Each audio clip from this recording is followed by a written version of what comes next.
Assalamualaikum warahmatullahi wabarakatuh. Di sini kami dari kelompok 7 akan mempresentasikan materi mengenai air dalam makanan. Nah, berikut merupakan anggota dari kelompok 7.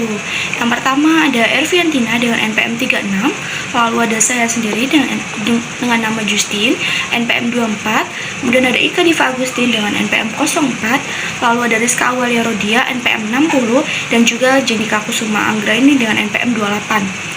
Nah, yang akan dibahas dalam presentasi ini yaitu mengenai pengertian air, sifat fisik dan sifat kimia air, jenis air dalam makanan, kandungan air dalam bahan makanan, sumber makanan yang kaya dengan kadar air, fungsi dan peranan air dan bahan makanan, kemudian ada perbedaan kadar air dengan aktivitas air, dan juga ada akibat kekurangan dan kelebihan mengkonsumsi air, pengawetan makanan dengan pengendalian kadar air, dan yang terakhir yaitu metode analisis kimia pada air dalam bahan makanan.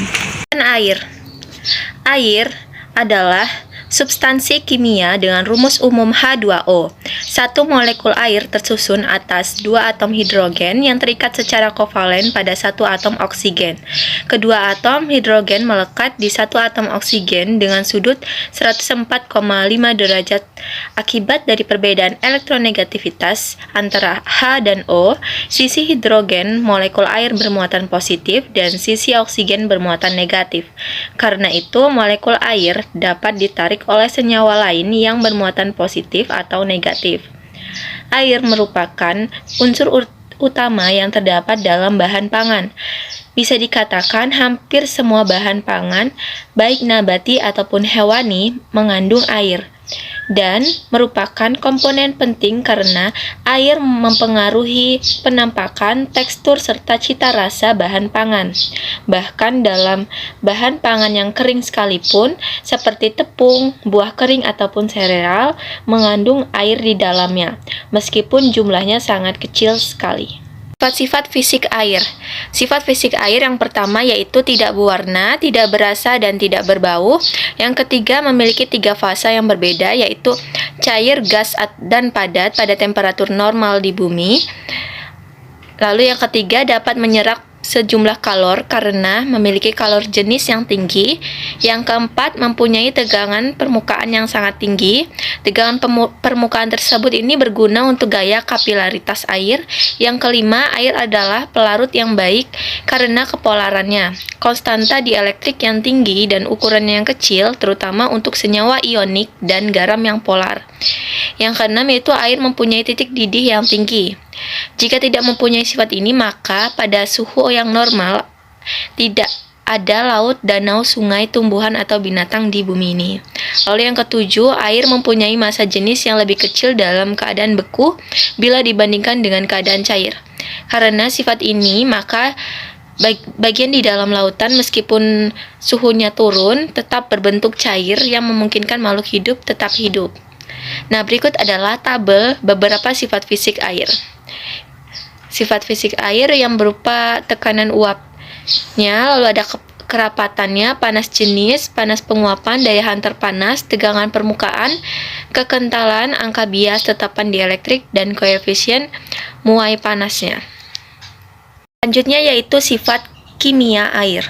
Air dengan rumus molekul H2O memiliki massa molar yaitu 18,02 gram per mol, lalu volume molarnya 55,5 mol per liter, lalu kerapatan pada fase liquid 1000 kg per meter kubik, dan pada fase solid yaitu 917 kg per meter kubik. Lalu titik lelehnya yaitu 0 derajat Celcius, lalu titik didihnya 100 derajat Celcius. Titik bekunya 0 derajat Celcius pada 1 atm, lalu titik triplenya yaitu 273,16 Kelvin pada 4,6 torr, lalu kalor jenisnya yaitu 4186 Joule per kilogram. Nah, air adalah zat kimia yang istimewa yang terdiri dari 2 atom hidrogen dan 1 atom oksigen. Panjang ikatan antara atom O dan H yaitu 95,7 pikometer. Lalu sudut antara air itu adalah 104,5 derajat dan energi ikatan dari ikatan O dan H yaitu 450 kJ per mol dan momen dipolnya yaitu 1. Lalu yang kedua yaitu atom-atom hidrogen tertarik pada satu sisi atom oksigen menghasilkan molekul air yang mempunyai muatan positif pada atom hidrogen dan muatan negatif pada atom oksigen. Karena muatan yang berlawanan ini, maka di dalam molekul air saling tarik-menarik dan membentuknya menjadi lengket. Nah, sisi positif dari suatu molekul air ini tertarik pada sisi negatif dari molekul lain. Molekul air ini berbentuk seperti huruf V disebabkan karena struktur geometrinya yang tetrahedral 109,5 derajat, lalu keberadaan pasangan elektron bebas pada atom oksigennya. Kemudian air juga bersifat polar karena adanya perbedaan muatan. Lalu air juga sebagai pelarut yang baik karena kepolarannya, dan air bersifat netral dengan pH 7 dalam keadaan murni. Dalam larutannya, air ini berada dalam bentuk ion H+ dan OH-, lalu jumlah ion H+ dalam larutan dapat dinyatakan dengan pH yaitu min log H+. Di dalam bahan makanan, pH air atau larutan sangat menentukan mutu, daya awet, dan warna bahan. Sifat-sifat kimia air lainnya ini sangat erat kaitannya dengan keadaan mineral, logam, gas-gas yang terlarut, dan kesadahan air tersebut. Kemampuan air untuk melarutkan zat-zat terbatas. Kelarutan mineral di dalam air ini akan naik dengan adanya gas yang terlarut di dalam air tersebut. Gas-gas yang terlarut di dalam air terutama terdiri dari oksigen, karbon dioksida, dan nitrogen. Selain itu, terdapat juga hidrogen sulfida yang dihasilkan dari proses dekomposisi zat-zat protein dan sumber-sumber mineral. Baiklah, selanjutnya yaitu jenis air dalam bahan makanan. Keberadaan air dalam makanan dapat dikategorikan dalam 4 tipe, yaitu yang pertama ada air bebas. Air bebas ini menunjukkan sifat-sifat air dengan keaktifan penuh. Sedangkan air terikat menunjukkan air yang terikat erat dengan komponen makanan lainnya. Yang kedua ada air terikat, yaitu merupakan interaksi air dengan solid atau makanan. Ada beberapa definisi air terikat adalah sejumlah air yang berinteraksi secara kuat dengan solut yang bersifat hidrofilik. Air terikat adalah air yang tidak dapat dibekukan lagi pada suhu lebih kecil atau sama dengan min 4 derajat Celcius. Yang ketiga ada air imbibisi, yaitu air yang berasal dari luar makanan yang kemudian masuk ke dalam makanan dan akan menyebabkan pengembangan volume. Tetapi air ini bukan merupakan penyusun makanan tersebut. Yang keempat ada air kristal, yaitu air yang terikat dalam semua bahan makanan maupun non-makanan yang terbentuk kristal. Menurut derajat keterikatan air dapat dibagi atas 4 tipe, yaitu yang pertama tipe 1 adalah molekul air yang terikat pada molekul-molekul lain melalui suatu ikatan hidrogen yang berenergi besar. Molekul air membentuk hidrat dengan molekul-molekul lain yang mengandung atom-atom O dan N seperti karbohidrat, protein, atau garam. Yang kedua ada tipe 2, yaitu molekul-molekul air membentuk ikatan hidrogen dengan molekul air lain. Terdapat dalam mikrokapiler dan sifatnya agak berbeda dari air murni. Air jenis ini lebih sukar dihilangkan dan penghilangan air tipe 2 akan mengakibatkan penurunan AU atau water activity. Yang ketiga ada tipe 3, yaitu air yang secara fisik terikat dalam jaringan matriks bahan seperti membran, kapiler, serat, dan lain-lain. Air tipe 3 inilah yang sering kali disebut air bebas. Air tipe ini mudah diuapkan dan dapat dimanfaatkan untuk pertumbuhan mikroba dan media bagi reaksi-reaksi kimiawi. Yang keempat ada tipe 4 adalah air yang tidak terikat dalam jaringan suatu bahan atau air murni dengan sifat-sifat air biasa dan keaktifan penuh. Selanjutnya yaitu kandungan air dalam bahan makanan. Kandungan air dalam bahan makanan mempengaruhi daya tahan bahan makanan terhadap serangan mikroba yang dinyatakan dengan AW, water activity, yaitu jumlah air bebas yang dapat digunakan oleh mikroorganisme untuk pertumbuhannya. Hubungan antara AW dengan kandungan air per gram suatu bahan makanan disebut isoterm sorpsi air. Kandungan air dalam suatu makanan dinyatakan atas dasar basah, persen berat, atau atas dasar kering, yaitu perbandingan jumlah air dengan jumlah bahan kering. Kadar air secara basis kering adalah perbandingan antara berat air di dalam bahan tersebut dengan berat bahan keringnya. Berat bahan kering adalah berat bahan asal setelah dikurangi dengan berat airnya. Kadar air secara basis basah adalah perbandingan berat air di dalam bahan tersebut dengan berat mentah.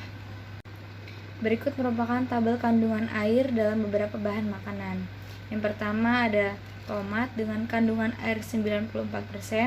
Yang kedua ada ikan teri kering dengan kandungan air 38%. Yang ketiga ada semangka dengan kandungan air 93%. Yang keempat ada daging sapi dengan kandungan air 66%. Yang kelima ada kol dengan kandungan air 92%.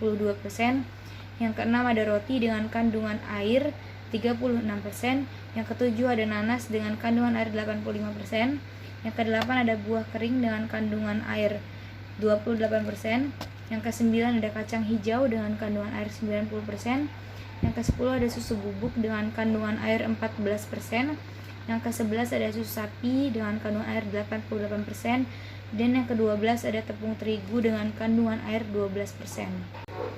Selanjutnya, sumber makanan yang kaya dengan kadar air.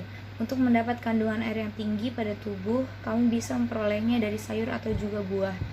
Asupan air yang cukup ini sangat penting untuk menjaga kesehatan dan kebugaran tubuh. Ketika kamu mengalami dehidrasi, terdapat sejumlah masalah kesehatan yang bisa terjadi. Beberapa masalah tersebut berupa kelelahan, sakit kepala, masalah kulit, serta kram otot. Dehidrasi yang berlangsung dalam waktu lama juga bisa mengakibatkan komplikasi kesehatan serius. Oleh karena itu, sangat penting bagi kita untuk menjaga asupan air dalam tubuh. Berikut ini adalah sayuran dan buah yang memiliki kadar air tinggi dan mampu mencegah dehidrasi untuk memenuhi kebutuhan air harian. Yang pertama ada semangka. Semangka merupakan buah yang sangat lezat, sehat, dan juga menyegarkan tubuh. Sejumlah manfaat itu bisa diperoleh ketika mengonsumsi buah ini karena kandungan airnya sangat tinggi. Yang kedua ada bayam. Bayam merupakan sayur yang tinggi kandungan magnesium serta vitamin dan mineral penting lainnya. Sayur ini memiliki kandungan air yang sangat tinggi, rendah kalori, dan juga bermanfaat bagi kesehatan kulit dan tulang. Kandungan air ini 92%. Selanjutnya itu ada buah mentimun. Kandungan mendinginkan yang dimiliki oleh mentimun dapat melindungi tubuh dari dehidrasi dan kepanasan. Selain menjaga asupan air dalam tubuh, mentimun juga mengandung sejumlah nutrisi seperti vitamin K, potasium, dan magnesium serta kalori yang sangat rendah dengan kandungan air 95%. Selanjutnya itu ada buah tomat. Nah, tomat ini merupakan makanan yang kaya nutrisi, vitamin, serta antioksidan. Nah, sayuran ini tuh tidak hanya menjaga asupan air dalam tubuh agar tetap terjaga, namun juga melindungi dari sejumlah penyakit. Nah, kandungan air pada tomat ini sebesar 94%.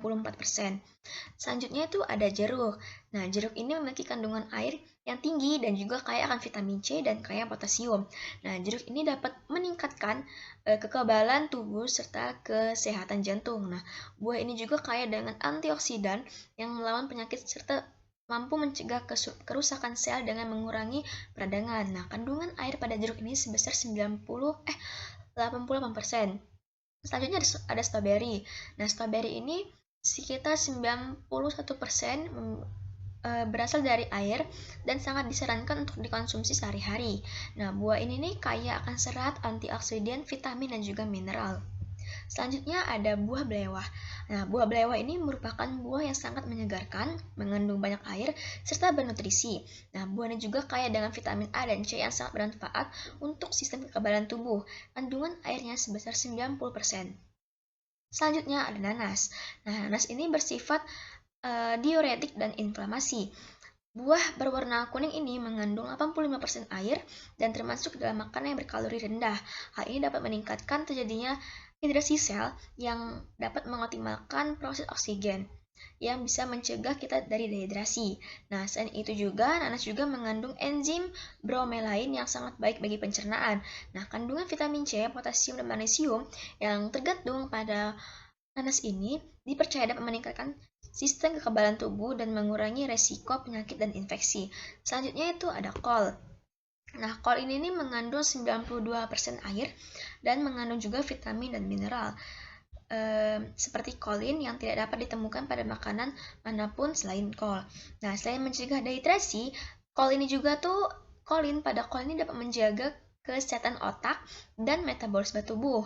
Nah, kol juga dapat menurunkan kolesterol dan mencegah kanker payudara bagi perempuan maupun laki-laki. Nah, sejumlah buah dan sayur tersebut yang saya sebutkan tadi di atas itu memiliki kandungan paling tinggi dibandingkan makanan lainnya.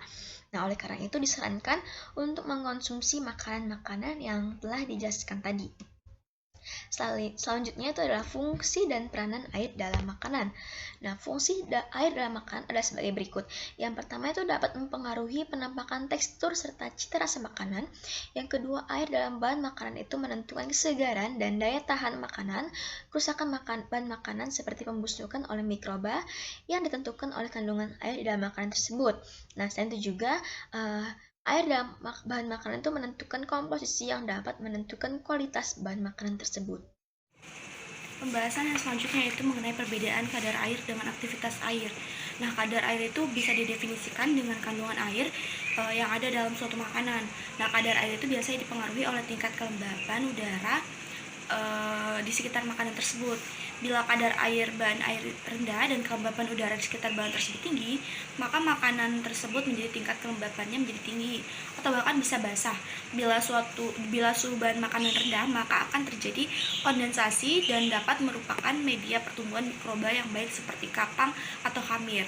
Nah, kadar air juga sangat mempengaruhi tingkat keawetan bahan makanan tersebut. Nah, kemudian aktivitas air. Aktivitas air itu dapat didefinisikan dengan jumlah air bebas yang dibutuhkan mikrobia untuk melakukan pertumbuhan, atau dengan rumus AW sama dengan P per PO, di mana AW itu merupakan aktivitas air, P merupakan tekanan uap air di dalam benda, PO merupakan tekanan uap air murni dalam temperatur yang sama. Semakin tinggi AW dalam suatu makanan, maka akan semakin tinggi dalam mendorong pertumbuhan mikroba. Bakteri memerlukan AW paling tidak sekitar 0,91 dan jamur paling tidak memerlukan AW sekitar 0,7. Air akan berpindah dari benda yang AW tinggi ke AW yang rendah. Sebagai contoh, madu dengan AW 0,6 ditempatkan pada udara yang AW lembab, misalkan AW 0,7, maka akan menyerap udara dan susu dengan AW sama dengan 0,97 dibandingkan madu. Dengan AW sama dengan 0,5 sampai 0,7, maka susu memiliki karakteristik lebih mudah rusak karena pertumbuhan mikroorganisme dibandingkan madu. Kemudian yang selanjutnya kita akan membahas mengenai akibat dan kelebihan mengkonsumsi air. Nah, berikut ini yang akan terjadi ketika tubuh mengalami kekurangan air. Yang pertama itu mengalami kelelahan dan mudah lelah. Nah, seseorang yang mengkonsumsi air putih itu akan mudah merasakan lelah. Hal ini disebabkan karena seseorang mengkonsumsi sedikit air, maka metabolisme tubuh dan cairan di dalam itu pun akan berkurang dan sehingga merasa cepat lelah. Kemudian masalah pada pencernaan. Cairan yang masuk ke dalam tubuh itu, terutama air putih, sangat dibutuhkan untuk membantu proses pencernaan. Lalu kulit kusam. Kebiasaan minum air putih secara teratur itu dapat membantu menjaga kesegaran tubuh. Lalu mengganggu fungsi ginjal. Sebelum mempengaruhi pencernaan, ginjal juga akan mengalami gangguan fungsi akibat kekurangan minum air putih. Karena proses pencernaan melibatkan banyak organ pencernaan, salah satunya adalah ginjal. Kemudian kurang konsentrasi. Nah, daya konsentrasi dikontrol melalui otak. Nah, karena efek kekurangan air putih ini, maka bagian otak pun akan mengalami kekurangan air. Lalu halusinasi. Halusinasi ini merupakan keadaan seperti melihat sesuatu, namun sebenarnya objek itu tidaklah nyata. Nah, halusinasi ini merupakan salah satu ciri yang disebabkan oleh kurangnya orientasi, yang salah satunya disebabkan oleh efek dari kekurangan air putih. Kemudian mudah mengantuk. Salah satu ciri orang yang kurang minum air putih adalah mudah mengantuk, itu karena perlu diingat air putih dan cairan berfungsi untuk menjaga kesegaran tubuh. Sehingga ketika kita tidak minum air putih, maka tubuh itu akan merasa tidak segar. Nah, kemudian tenggorokan kering. Ketika sedang makan, pastikan akan merasa haus dan membutuhkan minum. Nah, minum dapat membuat makanan yang dikonsumsi itu menjadi lebih mudah ditelan. Kemudian kepala pusing. Dengan berkurangnya cairan yang masuk ke otak, maka akan terjadi gangguan pada bagian tersebut. Kurang minum akan membuat kepala terasa sakit dan juga pusing. Lalu urin berwarna pekat. Salah satu ciri umum yang mudah dideteksi ketika sedang mengalami kekurangan cairan adalah urin yang berwarna pekat. Apabila urin yang normal itu akan berwarna bening dan kekuningan, namun pada orang yang kurang minum air putih akan berwarna kuning pekat. Lalu nyeri ketika buang air kecil. Salah satu hal yang menjadi ciri dari kurangnya minum air putih ini adalah rasa sakit ketika melakukan buang air kecil. Hal ini dapat terjadi karena kandungan kemih sudah mengalami infeksi. Berikut ini yang akan terjadi ketika tubuh mengalami kelebihan air. Yang pertama yaitu meningkatkan volume darah. Nah, pada saat kita mengkonsumsi air putih itu secara berlebihan, maka hal tersebut akan menimbulkan risiko peningkatan volume darah yang nantinya itu dapat meningkatkan beban pada pembuluh darah serta jantung, di mana kedua organ tubuh tersebut harus bekerja ekstra dalam proses sirkulasi darah. Kemudian yang kedua, mengganggu fungsi ginjal. Pada saat kadar air dalam tubuh itu meningkat, hal ini akan membuat organ ginjal untuk bekerja lebih keras lagi untuk menyaring kelebihan air tersebut. Kemudian pembengkakan sel-sel darah. Mengkonsumsi air putih itu secara berlebihan juga dapat membuat darah menjadi lebih encer. Hal ini berarti konsentrasi elektrolit dalam sel-sel tubuh menjadi menurun, dan halnya tersebut dapat mengakibatkan terjadinya pembengkakan pada sel-sel tubuh. Kemudian gizi buruk. Nah, kebiasaan mengkonsumsi terlalu banyak air putih ini juga dapat mengakibatkan ketidaknyamanan pada seluruh organ di perut, seperti rasa begah dan rasa perut terasa penuh. Hal ini mengakibatkan menurunnya nafsu makan dan tentu saja akan berdampak pada tubuh yang menjadi salah satu penyebab utama gangguan gizi buruk. Kemudian menguras kandungan kalium dalam tubuh. Nah, mengkonsumsi terlalu banyak air itu juga dapat menyebabkan makanan yang mengandung kalium dalam tubuh menjadi terkuras. Hal ini dapat berakibatkan pada timbulnya beberapa penyakit dada sakit, timbul rasa nyeri pada kaki, gangguan mental seperti mudah tersinggung, serta tubuh menjadi gemetar. Kemudian gangguan hipotremia. Ini merupakan suatu gangguan kesehatan yang disebabkan oleh berkurangnya kadar natrium dalam darah, yaitu di bawah 1,5 mmol, di mana kandungan natrium dalam darah normalnya adalah antara 1,35 hingga 1,45 mmol per liternya. Pada akhirnya keadaan ini akan menyebabkan suatu keadaan yang disebut intoksikasi air yang ditandai dengan timbulnya berbagai gejala seperti mual, muntah, disorientasi mental, kemudian penyebab sering mengantuk, kelemahan pada otot, kram, penyebab sakit kepala, kehilangan nafsu makan, dan lain-lain. Yang lebih membahayakan lagi, dalam keadaan ini bisa berakibat pada timbulnya kejang, koma, bahkan kematian. Selanjutnya adalah pengawetan makanan dengan pengendalian kadar air. Jadi salah satu prinsip dari pengawetan makanan dengan encouraging jumlah air bebasnya sampai dengan batas tertentu, atau dengan mengurangi activity waternya dalam makanan. Nah, untuk teknik penurunan AW itu dapat dilakukan dengan 4 cara. Yang pertama yaitu pengurangan kadar air, di mana pengurangan kadar air itu biasanya melalui pengeringan makanan dengan mengurangi kadar air, dan biasanya melalui metode pengovenan. Nah, pada proses yang terjadi dalam proses pengeringan itu merupakan transfer panas dan transfer massa, dan panas tersebut ditransfer dari udara. Pengeringan air dimobilisasi keluar dan diuapkan. Kemudian uap air itu diserap oleh mesin pengering dan dikeluarkan bersama udara bekas pengeringan. Dalam proses pengeringan, massa bahan makanan terjadi pengurangan, di mana kadar air itu akan menambah tingginya kadar zat gizi yang tertinggal dan memiliki kualitas yang tidak melebihi dari bahan segar. Kemudian yang kedua yaitu ada mengubah bentuk fase cair menjadi padat atau melalui pembekuan. Nah, dari pembekuan itu merupakan proses penurunan suhu makanan di bawah titik beku dan sejumlah air berubah dalam bentuk kristal. Kemudian yang ketiga yaitu ambilisasi air dalam bentuk jaringan, misalnya itu dalam bentuk gel. Kemudian yang keempat yaitu pengikatan air bebas dalam bahan atau penambahan gula dan garam. Jadi dalam penambahan gula itu bertujuan karena gula itu bersifat higroskopis, yaitu membentuk ikatan hidrogen dengan air. Nah, sedangkan untuk penambahan garamnya itu karena dapat menghambat atau mengurangi tingkat aktivitas water. Selanjutnya, pertumbuhan mikroorganisme akan berkurang. Selanjutnya adalah metode analisis kimia pada air dalam bahan makanan.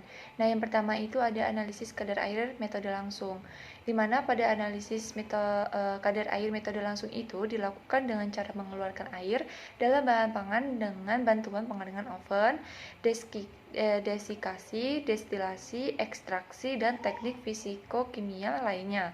Nah, dalam jumlah air itu dapat diketahui dengan cara penimbangan, pengukuran volume atau cara langsung lainnya. Nah, pada metode ini mempunyai ketelitian yang tinggi tetapi memerlukan dalam pengerjaan itu relatif yang lama dan kebanyakan bersifat manual.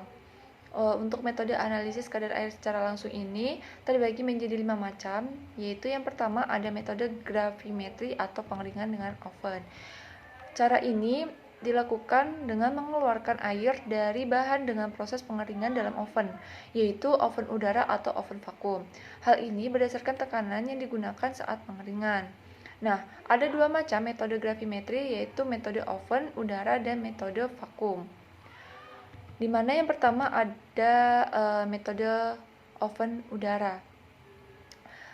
Pada metode ini, itu didasarkan atas berat yang hilang, sehingga sampel itu seharusnya mempunyai kestabilan panas yang tinggi dan tidak mengandung komponen yang mudah menguap.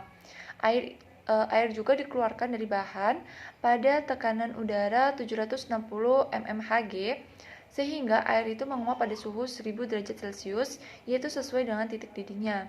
Kemudian yang kedua ada metode oven vakum.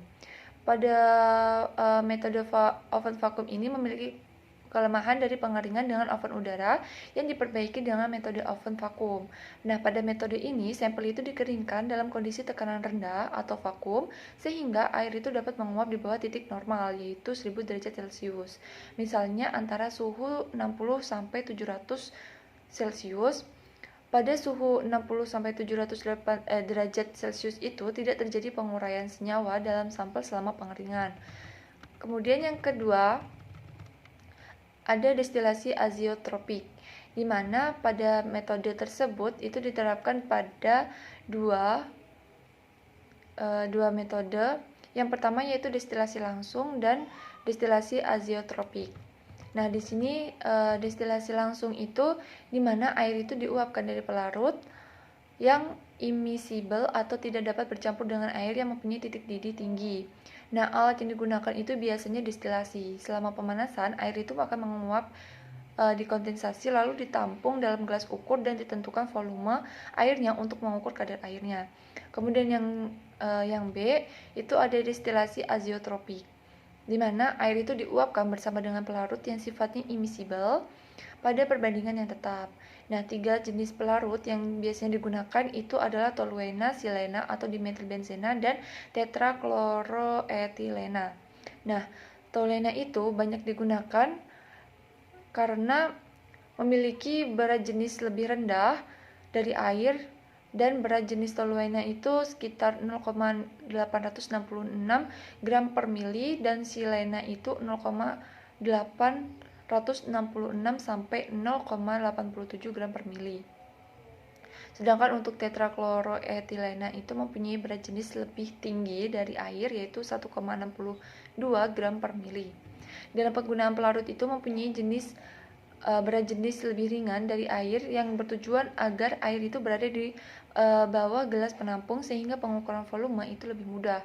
Nah, penggunaan pelarut dengan berat jenis lebih tinggi itu akan menyulitkan pengukuran volume air dan akan terbentuk 2 meniskus sehingga ketelitian data itu berkurang. Yang ketiga yaitu metode Carl Fisher, di mana metode ini itu digunakan untuk mengukur kadar air dengan metode volumetri berdasarkan prinsip titrasi. Nah, titran itu yang digunakan adalah reaksi Carl Fisher atau campuran iodin, sulfur dioksida, dan pridin dalam larutan metanol. Nah, reaksi Carl Fisher itu pada metode ini tuh sangat stabil dan peka terhadap uap air. Oleh karenanya sebelum digunakan reaksi itu harus selalu distandarisasi. Selanjutnya yaitu metode desikasi kimia. Nah, pada Metode analisis ini itu contohnya yang akan dianalisis ditempatkan pada cawan kemudian diletakkan dengan desikator. Kemudian bahan pengering itu ditaburkan atau dituangkan pada alas desikator. Nah, proses pengeringan itu berlangsung pada suhu kamar sampai berat konstan atau tetap. Dan yang kelima yaitu metode termografimetri, di mana metode ini itu dilakukan dengan mengeluarkan air dari bahan dengan bantuan panas. Nah, perubahan berat atau karena hilangnya air dari bahan selama pemanasan itu dicatat oleh neraca termal secara otomatis sebagai fungsi dari waktu dan suhu. Diperoleh kurva dari perubahan berat selama pemanasan untuk suatu program suhu tertentu. Selanjutnya yang B yaitu analisis kadar air metode tidak langsung. Nah, pada metode ini dilakukan tanpa mengeluarkan air dari bahan dan tidak merusak bahan sehingga pengukuran tidak bersifat merusak atau tidak destruktif. Nah, waktu pengukuran itu dilakukan dengan cepat dan dimungkinkan untuk menjadikan kontinu dan osmotik. Nah, pada metode ini itu merupakan penerapan untuk mengkontrol proses di industri. Nah, metode yang biasanya diterapkan itu yang pertama ada metode listrik elektronika atau konduktivitas DC/AC dan konstanta dielektrik, di mana metode tersebut didasarkan pada pengukuran tahanan yang ditimbulkan dari bahan yang mengandung air. Nah, analisis itu dilakukan dengan cara menempatkan sejumlah contoh di dalam wadah kecil di antara dua elektroda. Nah, selanjutnya arus listrik itu yang melewati contohnya itu diukur berdasarkan tekanan listriknya. Kemudian yang kedua yaitu penyerapan gelombang mikro. Nah, hal itu didasarkan pada pengukuran penyerapan energi gelombang mikro oleh molekul air dalam bahan. Molekul air yang mempunyai dua kutub akan menyerap beberapa ribu kali lebih banyak energi gelombang mikro dibandingkan dengan bahan energi dalam volume yang sama. Kemudian yang ketiga ada penyerapan sonik dan ultrasonik. Nah, hal ini dilakukan berdasarkan kemampuan molekul air dalam menyerap energi sonik dan ultrasonik, di mana derajat penyerapannya itu tergantung pada jumlah air yang terdapat dalam bahan. Pengukuran dilakukan dengan cara bahan ditempatkan di antara generator energi sebagai pensuplai energi ionik dan ultrasonik dan mikrofon sebagai penerima. Kemudian yang keempat yaitu ada metode spektroskopi atau inframerah dan NMR, di mana metodologi ini didasarkan pada pembentukan spektrum penyerapan inframerah yang sangat spesifik oleh molekul air yang terdapat pada bahan, baik padat ataupun cairan. Nah, pita penyerapan inframerah itu oleh molekul air terjadi pada panjang gelombang 0,76, 0,97, 1,16, 1,45, dan 1,94 mikrometer. Intensitas penyerapan sinar inframerah itu berbanding lurus dengan kadar air. Terima kasih.